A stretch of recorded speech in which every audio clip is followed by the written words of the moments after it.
All right, welcome to another, because we've done this multiple times, another inaugural comeback episode, whatever you want to call it, of the lead word. We come back on this show more than I don't have an example. I don't know, but I'm one of your hosts, Trey. Or no, I'm not. I'm I see it's a little bit rusty. I'm one of your hosts, Chad Bauman. With me, Trey Daubert, and in the producer box we got Mark Izzo. What's going on, guys? Not much.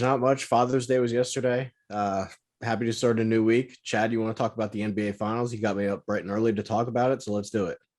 Yeah. So you didn't even let Mark get a word in. You didn't let him finish. I saw it was on mute, so I didn't know if he wanted to jump in. Mark, you got something to say to the nice people? No, just happy to be here. Happy to be producing another podcast and another broadcast, a part of Vendetta Sports Media. There we go. We had to get Mark something to do. Drama went down. The show he was on no longer available. We don't have to get into it. Let's do the sports stuff. Just trying to say. Yeah. But so Trey, you're a Celtics fan. Yeah, I am. It was a rough couple days. Yeah. I gotta say that with the Celtics, what did they lost 3 straight, right? Yep. Anything you think that maybe they could have done better, maybe execute a little bit more? I don't know. Anything they could have done better to get this W? Because I mean, Tatum just came up short, right? Tatum came up short. I think by the end of the series, it looked like Wiggins had broken him a little bit. He kept trying to play hero ball. Like anytime he had a Wiggins one-on-one matchup, he's like, "Oh, I got to finish it this time." Tatum was really bad in the last 2 games. It buried him. Yeah. And I feel like people and Jaylen Brown's the best NBA player of all time that still can't dribble. It's unbelievable. I don't know how he's this good and still can't dribble. You don't always need to dribble. Just, spot up shooter. It feels like a necessary requirement for a good basketball player to know how to dribble. But somehow Jaylen Brown figured out a way. Oh. The Celtics game plan, like it felt like at first, like they were like, game 1, we saw them sagging off Steph and all the shooters for Golden State, Clay and what's his Jordan Poole. It looked like something clicked. I don't know, in that fourth quarter. They were like, okay, now it's time to actually. They were playing a lot of drop coverage on the threes. Yeah. But not fighting over the screens. Then in the fourth quarter, they kind of changed it around. They pulled out the win. And it was like, okay, this might be a tough series for Golden State, because that was Boston's thing coming in. It was like, oh, they're the best defense in the NBA right now. But then game I think 2, we forgot that the Warriors were actually second in the NBA in defense. So there was a lot of people like, what happened to the Celtics offense? Well, we can't sit here and turn around and not act like Golden State wasn't the number 2 defense. So I mean, that should matter too. Right, but nobody ever thinks about Golden State for their defense. So it's like but it's true. They were the number 2 defense. I'm not saying it's not true. I'm just saying that's not what people remember. Even a guy like Steph Curry, he's this awful defender. How many big steals did he come up with? Stripping guys down low. Well, there was the one where I forget who it was. They game 6 they threw the ball right to him. Yeah, they're only nightmare defenders. Jordan Poole, he can't guard anybody. But outside of that, Curry's not the best defender in the world, but he does a lot, just stripping balls and forcing turnovers and shit. Yeah. And Wiggins was unbelievable defensively. He was pretty good offensively too. Fuck yeah. I think he was their best or their second best player in the series. I think that trade probably swung the title. Yeah. And I feel like, if you're a Minnesota fan and Jimmy Butler was probably like, where was this Andrew when I was playing with the guy? I really do think that trade swung the title though. If Kevin Durant says, nah, I'm not going to do the sign and trade, forget it. Let's just move on. They don't have D'Angelo Russell and can flip him for Wiggins. They don't win the title. I mean, maybe if KD never left, they still win the title. Oh, well, I mean, yeah, if Durant's on that team, they probably still win. But I'm saying if he goes, because remember it was like a big story. Like, is he going to do the Warriors a favor? Is he going to let him sign and trade? You know, is he going to let him have D'Angelo Russell back? That never happens. I don't think they win. Oh, I don't know. Maybe there's a route to get Andrew Wiggins, or maybe there's a Jimmy Butler trade. We'll never know. Maybe Jimmy Butler comes over from the Sixers to Golden State. We'll never know. We won't, but it's a possibility. Wiggins was unbelievable. You can't even mention Wiggins enough for how good he was. Yeah, he was their leading scorer, Game 6, wasn't he? I know he got every rebound. It seemed like, because we were me and Jared were talking about the preview before the series started. Like, I'll tell you what, Boston, they've been out rebounded by the Giannis's of the world and Joel Embiid's. Like, if you really have a big time center, you can beat them up a little bit down low because Horford ain't rebounding the fucking ball. And Robert Williams is great defensively, but like, he's not really healthy. And asking him to be the dirty guy grabbing rebounds is a tough ask. This Warriors team's small. Rebounding should have been a big advantage. And Wiggins.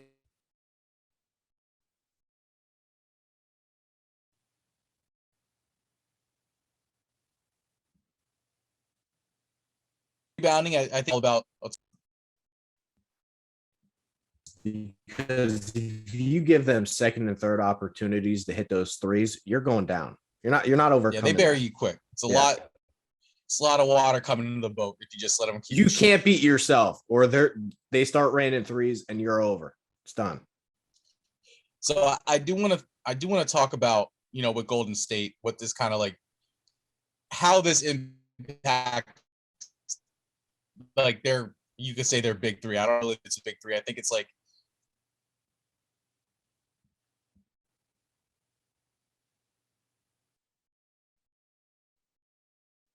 Like Draymond from like sort of like a personality aspect, because I feel like a lot of people in sports right now, it's like, oh, we have to be best friends. Here's my jersey at the end of the game. Let me sign. I'm with you on that. Let me give your kids tickets to my daughter's ballet recital. I don't fucking know, but I feel like everybody's like buddy. Draymond's like the last guy that's like, well, maybe him and Grayson Allen, because they're both out there kicking people in the balls, but like they're like Draymond's like the last guy. It's like, I don't fucking like you, and I just not going to. Yeah. Although he got a little bit chippy with some of the Celtics players, but they were still kind of like dapping up at the end of the game, Game 6 anyway. Him and Grant Williams were going at it for a while. Yeah, but so like Draymond, I mean, we kind of talked about this before the show started. Like, yeah, he's probably going to be a Hall of Famer. Should he though? Yes. Should he? Yes. If Rodman got in, he's going to get in, Chad. This is part of the dynasty. He'll be recognized as the guy that did the dirty work for the Golden State Warriors teams. He'll get in.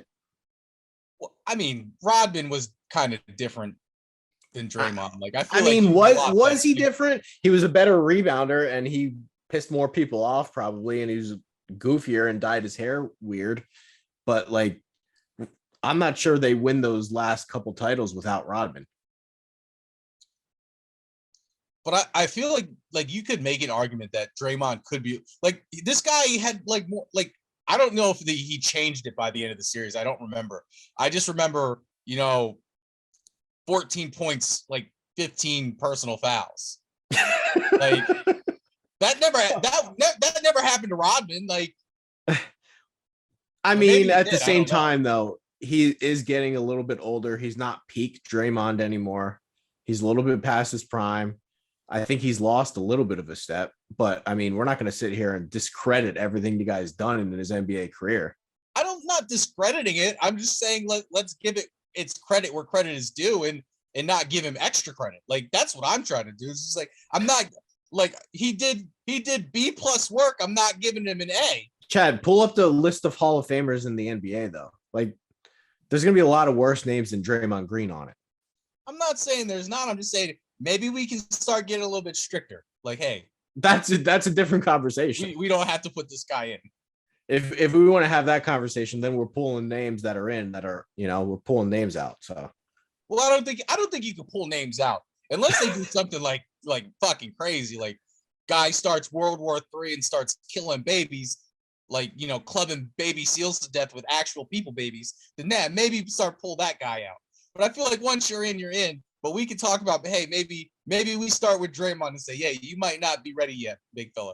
They're all going to get in. They're all going to get in. I thought what Mark said pregame should probably be the topic. Where do you put Steph Curry among the point guards in NBA history? That's the real question we should be talking about. Yeah, I mean, Steph's up there. I think he's one. I think he's point guard one of all time. And I think the only person that has like a argument to be made is Magic Johnson. I'm not gonna lie. I was gonna say the same thing. I was gonna say maybe Magic, because Magic was kind of like the guy who was like, hey, he kind of like made the point guard position like in that late 80s, like what it is like right now. Like you were talking about the Steph haters. I don't even know if there are any. Like, are there any Steph haters? Because anybody under the age of like 14, like that he's a god to them. Like he's totally changed basketball. Any little short white kid that has little comb over is like, hey, I can make the league. I can be a good enough shooter. Like without Steph Curry, does Duncan Robinson even get a shot? Like if you could be a good shooter, I can make it in the league. He's a hero to so many little kids out there. You have to factor that stuff in. I agree, but you talk about Steph haters, and you said, "Oh, everybody that's 14 and under." I'm talking about those cats that are like, I was going to say those cats in their 30s, but I just realized we're basically those cats in their 30s. I'm talking about the guys that are older than us. That are like, like Draymond said, back in my day in the 80s and 90s, you couldn't drive the lane without, getting shot in the face. Like those guys, like some of those guys, they're still like, oh no, Steph's not that great. That's ridiculous. He's way too good of a shooter for him to not translate. And he's actually like, he's not like a little skinny punk anymore. Like he's got some decent build on him. Well, I think it was crazy that it was debatable, like when he broke the made threes record, like what was it, last year or the year before, and people were like, oh yeah, he's good, he's okay. Like what? Like he still has like 5 years left. Right now, still has like 5 years left. Maybe all he's gonna do is keep hitting threes. It's not like his accuracy is gonna go down. This title run though was so impressive, though, wasn't it? Like Wiggins was good, but at the end of the day, they kind of resurrected Wiggins, and Klay Thompson definitely wasn't the same as back when they were winning the titles. Like it's been a long time since that guy actually played basketball. He missed 2 consecutive years. Like that guy, he's not the same. I think it definitely helps that when you got Steph getting like quadruple teamed, like somebody's got to be open, right? Like this Warriors team was not the 73 win Warriors team. Like Steph Curry had to be a fucking god to drag this team to the finals to begin with and even win it. How about that? Can we just kind of pause for a second and think, hey, they had Steph Curry, like peak Steph Curry, Klay Thompson, Draymond Green, and KD on the team. Couldn't get a title done. Yeah, they did. They won 2. Well, I mean, those gotta count, Chad. Come on. They lost the last one. I'm just saying. Yeah, because they all went down to. They all got hurt in the finals. Just saying, play in the finals. I feel like if I told you, hey, that last one, they're gonna have Steph, Klay, KD, and Draymond all in their peak, and they're not gonna get it done. But then come back a couple years later, and they're gonna have Steph, past. Not, I don't want to say past his prime, but definitely not the same Klay.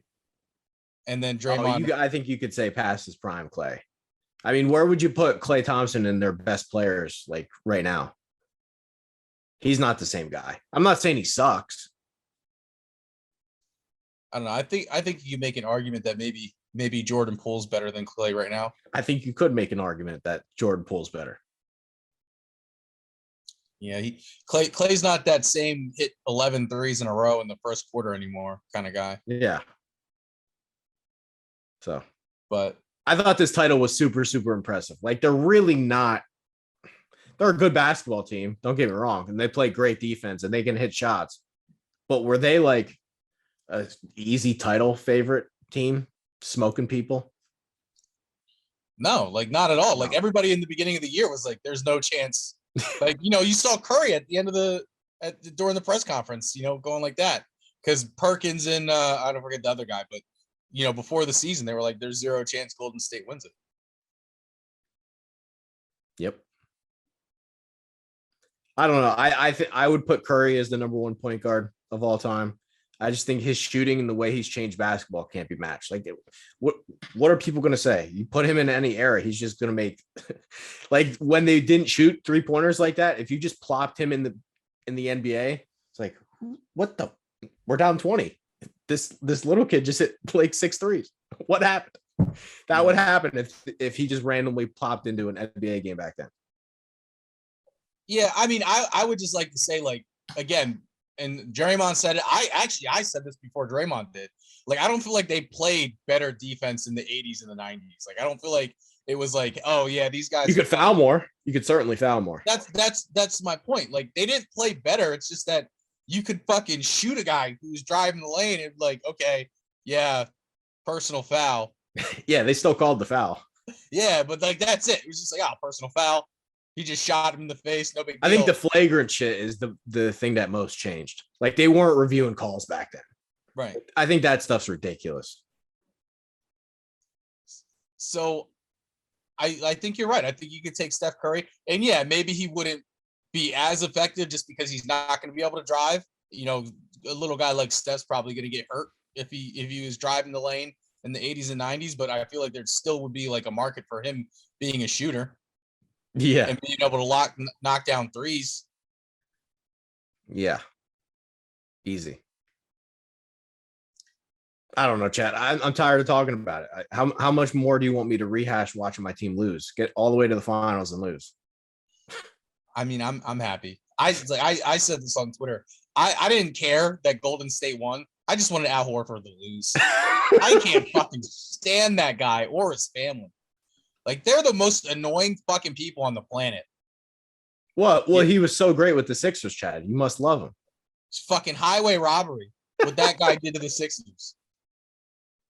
Yeah, that contract was awful. Yeah. It still is awful. I know. I can't believe we got rid of him. I also hate Al Horford and cannot stand him at all. So it made me happy. I'm a Celtics fan and don't like him. Thank you, Mark. Well, like, my issue is like his fucking family's like out there like, oh, fucking, like, oh, we never wanted to leave Boston. Like, the Philly's fucking asshole, blah, blah, blah, blah, blah. Like, no one put a gun to his head and be like, hey, go to Philly, motherfucker. Like, that did not happen. We didn't force him to come. Well, yeah, I remember that. Danny Ainge was pissed that he left because they were trying to add another free agent. They were trying to sign Kemba Walker, and Al Horford left. Like, they wanted to combine the two, and Ainge got pissed. Like, nobody forced Horford out. Yeah, like his family acts like fucking Philly twisted his arm and said, no, you're coming to like we didn't drive to Boston, fucking kidnap him, throw him in the trunk and make him sign a fucking contract. The truth was Ainge didn't want to give him that contract that Philly did. Yeah, and I'm glad he fucking lost. I hope he never gets a ring. I said this. I hope they sell high on him. I hope they trade him. I really do. Like, if people think he has value left, please send him out of time. He was bad in the regular season. Like, if you want to say, oh, he could be a playoff guy, maybe one more year, that guy, he doesn't have much left in the tank. I hope they trade him to like the farthest team away from going to the playoffs. I don't know. I hope they trade him to the fucking Knicks or Cleveland. I hope they get in their hat in the ring for Bradley Beal. That would be the dream. I know it's maybe outrageous, but him and Tatum are like, they're childhood friends. They both grew up in St. Louis. If there's a way to make that work, you got to try.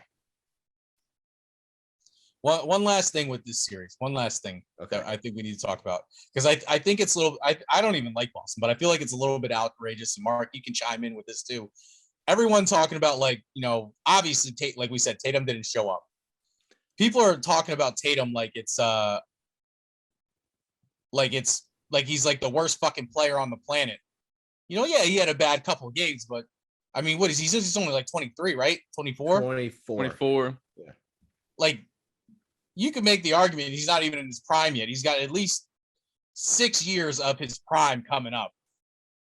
Like, yeah. I feel like maybe pump the brakes on the, the Tatum slander. Like, let's see what happens. Like, Overall, I mean, it's not a bad year, right? They started 18-21 and made the NBA Finals. If you would have told that to me when they were 18-21, I think I would have taken the deal. Yeah.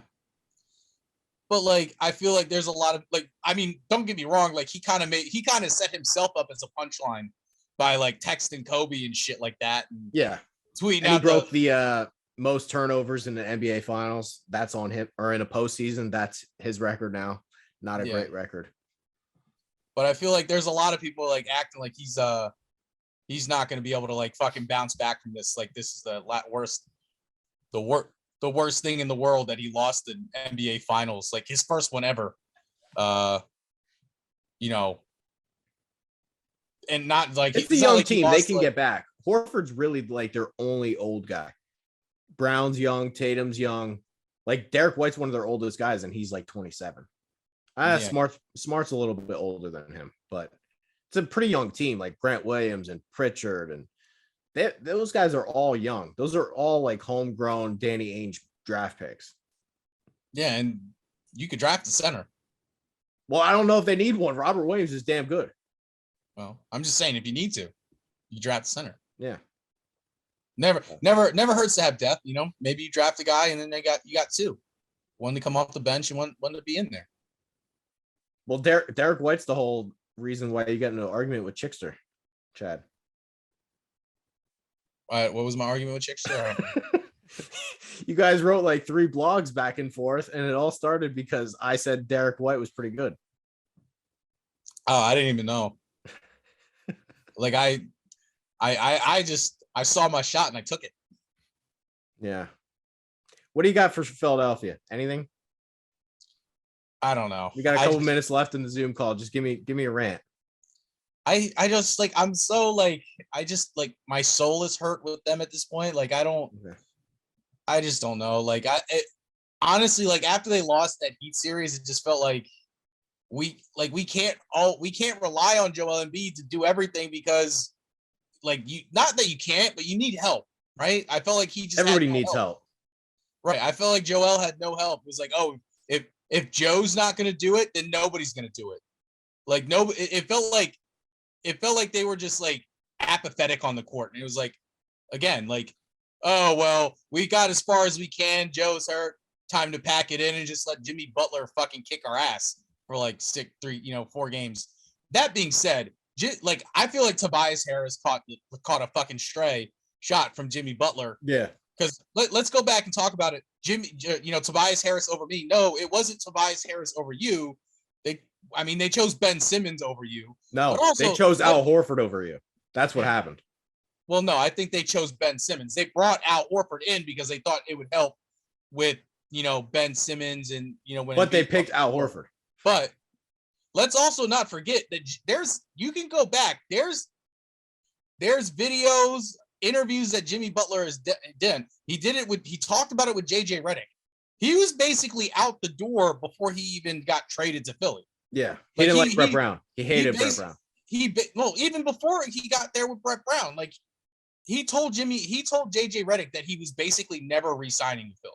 So it's not like, again, Jimmy, no one chose anybody over you. You were already leaving.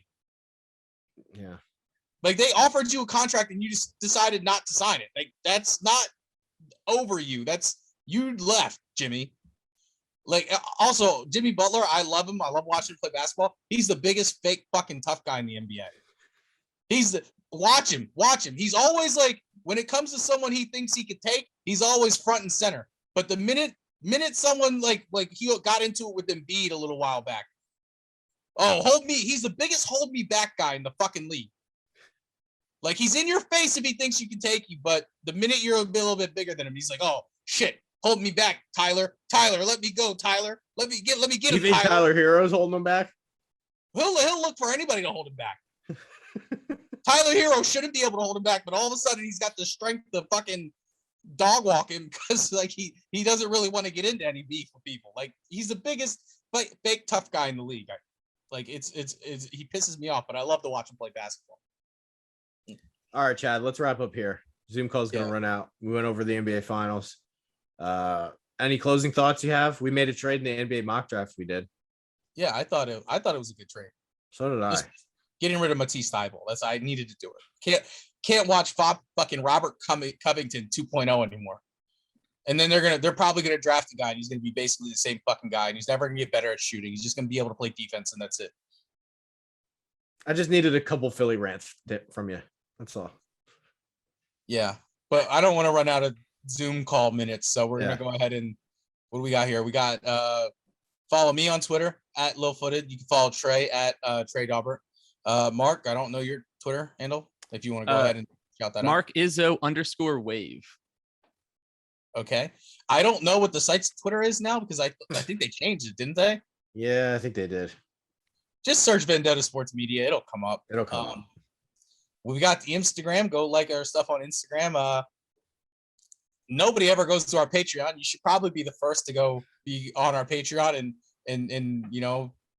I have a plan for that, Chad. Okay. Yeah. What else do we got here? I think that's it. So I'm just gonna go ahead and wrap it. Thanks for watching, and we'll see you, I guess, next week.